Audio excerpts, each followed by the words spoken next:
Hello, everyone. Thank you for joining me this week for another episode of The Chamber Within.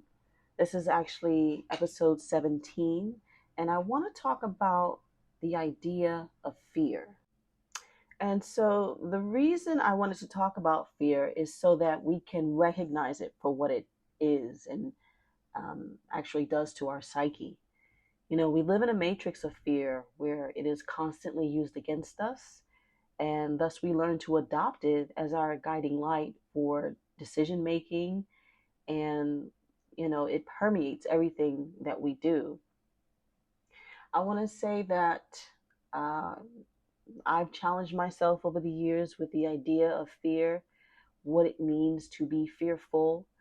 um, I was racking my brain this week about how to even tackle this because it's such a pervasive uh, way of being, operating, that um, calling it out and identifying it um, is a huge start. I don't know if I'll be able to cover everything in this episode, but funny enough, this has been, once it was brought to my attention, this has been a huge deal to me because I realized how I had been living in fear.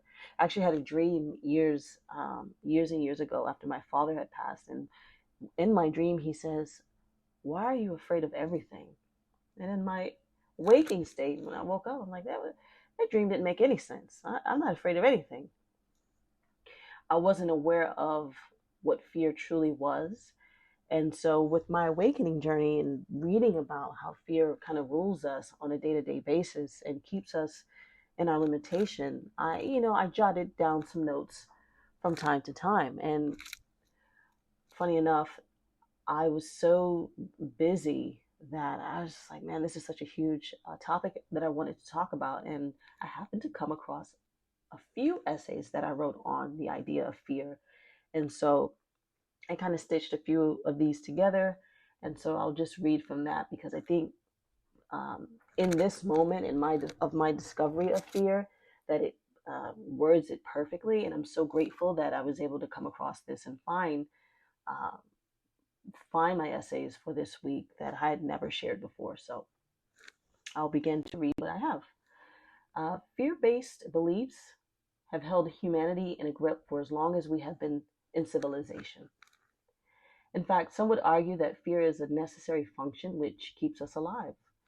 The trick is to know what it is so that you may be in release of it. Fear is a pervasive belief that has conditioned us to think it is absolutely necessary. Fearful thought patterns only create more of the same. Think of a decision you have made out of fear and what it has brought you because of the decision made. You are deciding how to avoid an outcome that has not yet occurred. This is your imagination at play.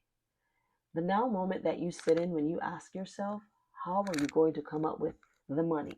Or how are you going to be received at a party or new job, consumes you to the point where you are no longer present.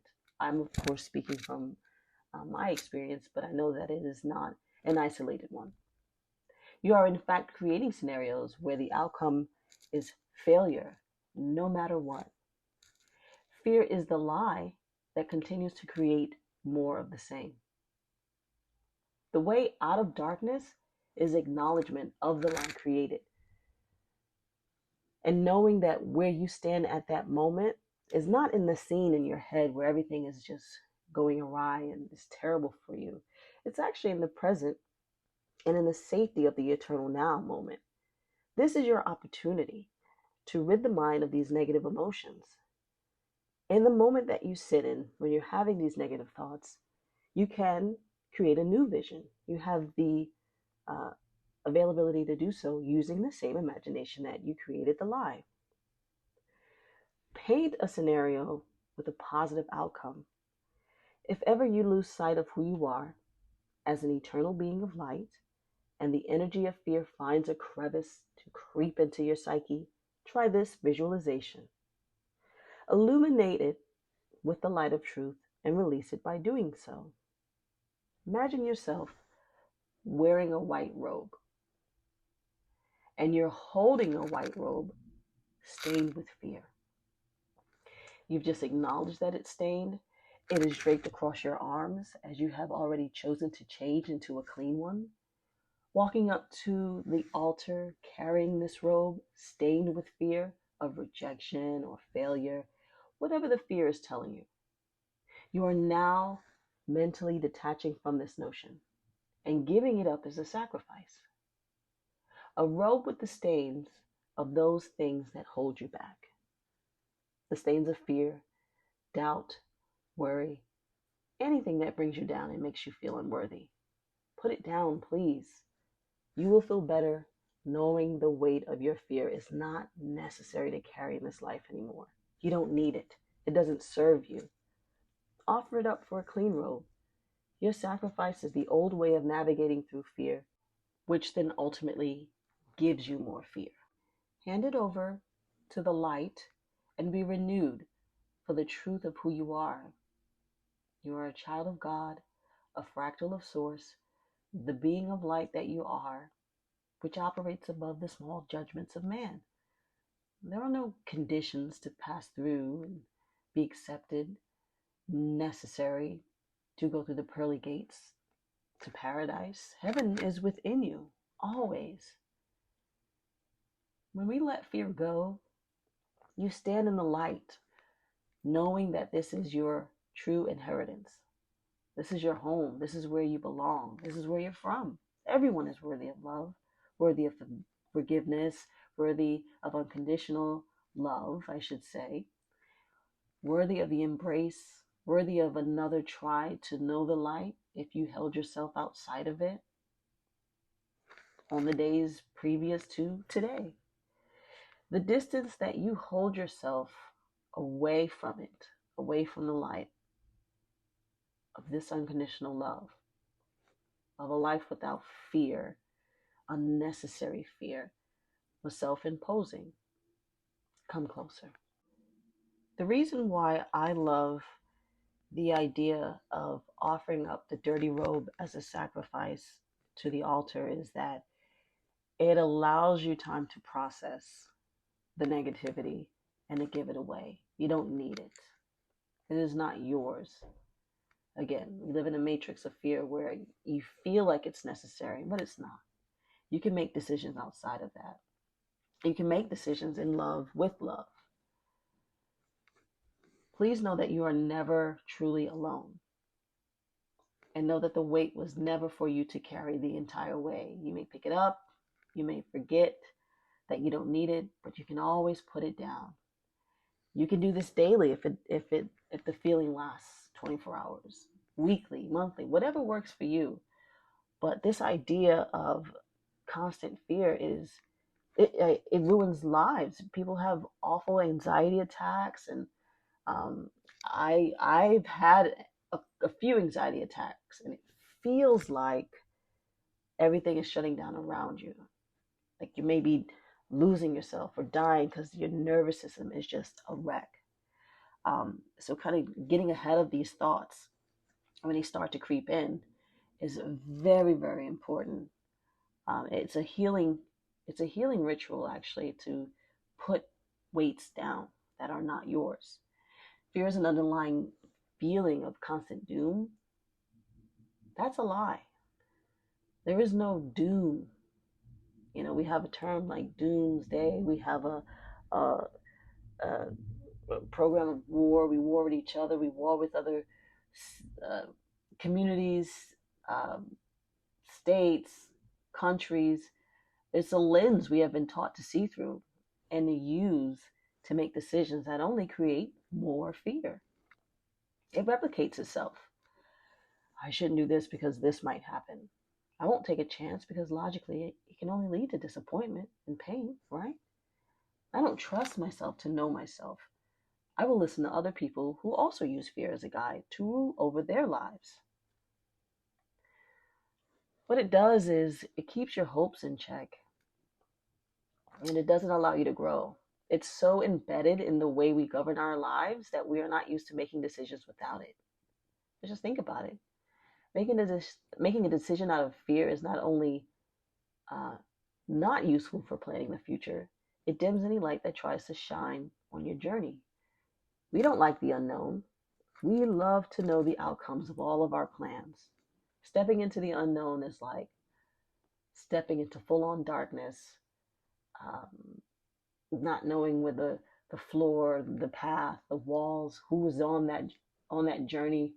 Should we take the next step? It's a scary feeling to not have the trust and the love that we were never really taught as a society. And so I really, I really like to go deep with this subject because it has helped me. I have challenged myself in my fearful ways. Um, it's an automatic dimmer set into expectations of every moment, limiting the way in which you see an opportunity, other people. It's a tunnel vision, really. It's how we see if then scenarios we have been programmed to use as a guideline. If this, then that. If that, then this. I don't want to mess with it. People don't live out their dreams because of the fear. Think about the things that you want to do and how many excuses you made thinking you're using uh, discernment, proper discernment to keep yourself from going off the rails when it really is fear. There are inspirational quotes that talk about taking the plunge into the unknown meant to help you discover the parts of yourself you desire. But this is the norm. How else can we grow unless we get off the merry-go-round of expectations of the past, predicting the future outcome? It's a control mechanism for sure. We can see it in relationships with jealous partners. Don't do this or that if you love me. We can call it out in the workplace where you're threatened with the security of your job, and of course with governments that control media and information, or free thinkers of society. While we can point this out in many small scenarios, it's far easier to see from the outside looking in. However, we still have to tackle the habitual way in which we reach for fear as a form of protection. I, for one, used fear as a way to foresee anything that can go wrong, so I thought I was being clever. By thinking of every possible thing I may need, say, like on a trip, or reasons why I shouldn't go camping. So much so that my ex partner would always say, "You see a bear in every scenario." And in hindsight, this was very true. Fear ruled my life so much so I could not see it as such. One of my favorite quotes is that life shrinks or expands in proportion to one's courage. That's from Anais Nin. Now, there is no justification for fear. Discernment, caution, yes, but blind fear for the sake of being fearful? No. How to tell the difference? Okay. When we use our creativity to make ourselves feel afraid, instead of using the imagination to how it can work out, and undoubtedly we will see what we expect to see. This is one of the reasons why we need to learn what fear really is. Now, fear in the moment because, there's a snake, in front of us and we may need not to walk that path, or there is an actual bear. Yes, that is discernment. Probably shouldn't walk over there lest we get mauled to death or something like that. But using it to create something that's not currently happening, that's how you can tell that you're using it as a tool. Fear energetically does us a disservice. When we speak of the law of attraction, we talk about the things we would like to see in our physical world. And while this law of attraction is very exciting as we learn to pay attention to our thoughts, it also allows us to pay attention to our fears because it brings those right back around for us as well. It proves to us that our thoughts and belief systems are governing our lives on a day-to-day basis. That's part of the equation. Energetically speaking, when you fear, you are creating a myriad of what if scenarios and feeding a negative force that not only does not serve you, but grows in power as you serve it. Just as when you enter a room and it feels good and good vibes are flowing, there is the opposite where you can feel bad vibes. And what happens is that not only can you feel it, but it affects everything around it. It can grow from one thought to the next thought, feeding onto itself, affecting emotions, which would be negative emotions, obviously. And in a physical way, you experience it as many negative um, feelings, such as a huge thing right now is people having panic attacks, anxiety attacks, wanting to avoid certain scenarios because of fear. And it's really sad to see because, man, if we could just hone in and be conscious of our thoughts and who we are and start somewhere. It can be with meditation, it can be with um, affirmations, believable affirmations, right? I'm a proponent of believable affirmations. Want someone, I wouldn't hand over a list of affirmations which I believe, but may not be applicable to you, right? That is how you affect your life by having belief systems that serve you, not wishful thinking. So it's a crawl before you can walk type of situation. If you understand the world of vibration and true intentions, you can at least imagine that there is, you know, no truly empty space about your immediate body. Being mindful of your thoughts and this bubble that you walk around in every day is great and is a wonderful start to maintaining your peace. Start to clean it up by tossing out what doesn't serve you and keeping what does. Fear is crafty. It's an aspect of us all that has learned to sneak into our everyday world with tiny hints of caution about how you should dress and how you should feel, to rationalizing itself in a distilled fashion as a mimic, getting you to acquiesce on how to be a spiritual being and critiquing those spiritual beings over there. And the ego has a job to do, yes, and it seeks to make itself known also, yes, lest we forget we are all a reflection of one another and are individualized expressions of the same one. We can fall into the trap of segmenting ourselves off from one another in a negative way. You know, you can be someone who is quote unquote spiritual, but you seem to be, I'm a little bit higher than them, I'm a little bit more knowledgeable than them. Um, I know better because I've had these experiences. Everyone's lesson is the same, and so when I say mimicking you, fear has a way of, like, being calm for a moment. Okay, she's got this. Well, let's try this. Let me sneak in here in this way. Let me, for me specifically, make her think she's not ready to share her story. She's not quite, Dawn, you're not quite ready to speak on what you've learned. No one would listen to you anyway. Who are you to guide anybody? And I feel like this: we're all in different, um, on different paths, and we crisscross each other's paths for good reason. I feel like I can learn from a lot of people, just like I feel like some small, tiny bit of knowledge, which I think is, just a throwaway, might really brighten someone's world. Like someone asked me the other day about a book, or I'll get a call from one of my family members needing some advice. Though they twice in, I want to say, the same month, I had two different siblings reach out to me because something told them to call me after I gave them some advice on kind of how to see their situation, which is to say, already done.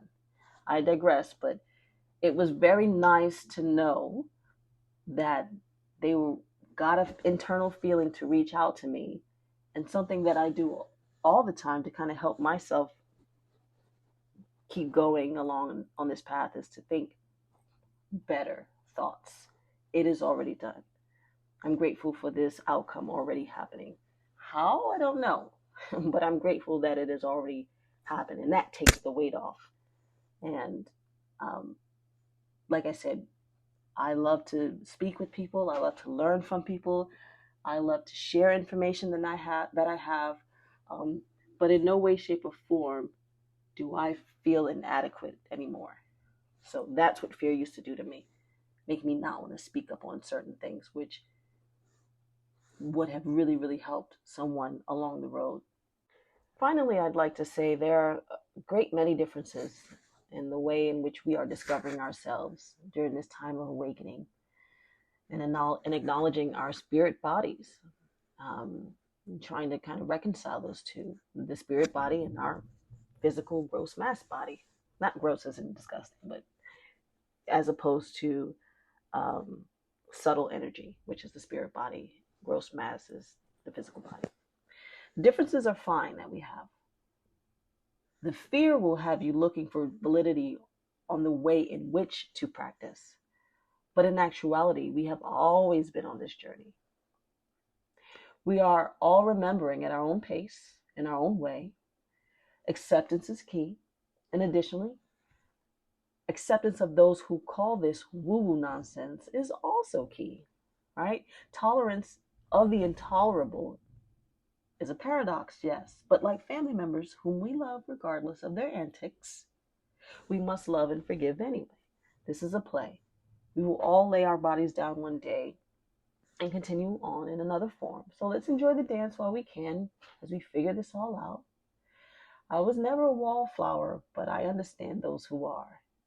Thank you for joining me this week on my ramblings of fear, but I feel like I have so much to say on this, and I hope it is my biggest hope that I have helped someone today to re-see or reimagine how they are going about their day to day. I hope you have a wonderful week. Join me next week on a subject I have not yet determined. I will be just as surprised as you are. Thanks again. Have a great week. I'll talk to you later. Bye.